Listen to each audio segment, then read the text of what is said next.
Welcome back everyone. In today's experiment, we're going to create our very own fossils in amber. Amber is the most incredible substance.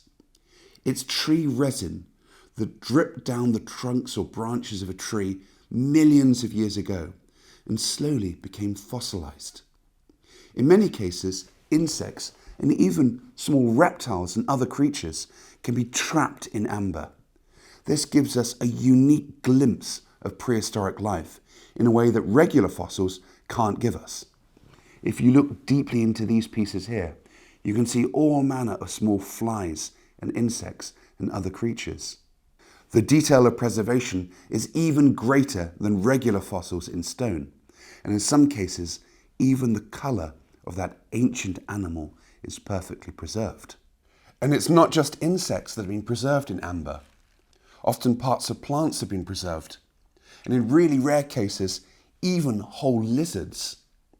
And even parts of dinosaurs and mammals have been preserved in amber, giving us a unique glimpse into the past.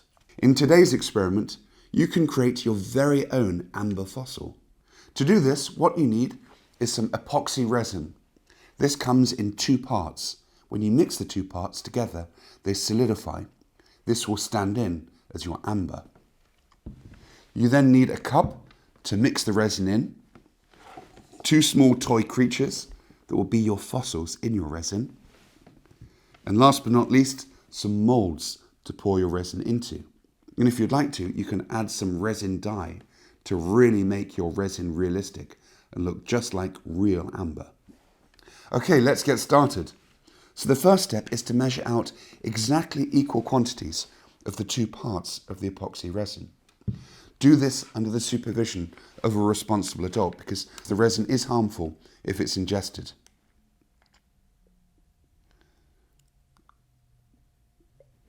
There we go. It's best pouring this into a paper cup because once the two parts of the resin mix, it becomes very sticky and very difficult to remove. So it's best to do this in a disposable cup rather than ruining your mother's best chinaware. And this is the second part. We'll measure out exactly the same quantity. There we go. And we'll pour that into our cup. Once you've mixed the two parts of your epoxy resin, you can add some colouring if you want to mimic that beautiful golden colour of real amber. I've got some yellow resin colouring.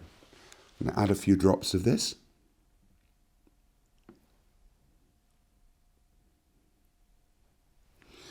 And you're then ready to mix your resin, get it ready to set. Make sure to mix your resin really thoroughly. If you don't mix it well enough, it won't set. Generally, you need to mix it for at least 2 to 3 minutes in order to get the two parts properly combined. Then you're ready to pour your resin into moulds. I've chosen two moulds, a round one and a square one. And I've got these two little beetles to represent my two animals that will be fossilized in my amber. It's best to pour in a bit of resin into the moulds before you put your creature inside. And that ensures that all parts of the mould are properly covered in resin. So I'm going to pour in a little bit into both moulds. And the really good thing, of course, about having this paper cup is you can bend it and make sure that it pours really perfectly into those moulds. Be really careful because the resin is so sticky, and especially clothing. If you get it in any fabrics, it will not come out. We're now ready to put in our fossilized animals. So I'm going to put in this red beetle into this round mould and this beautiful green beetle into this square one.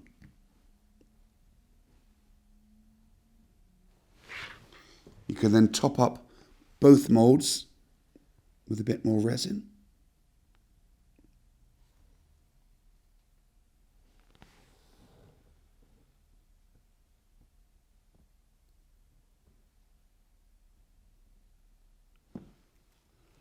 Pour a little bit more into here.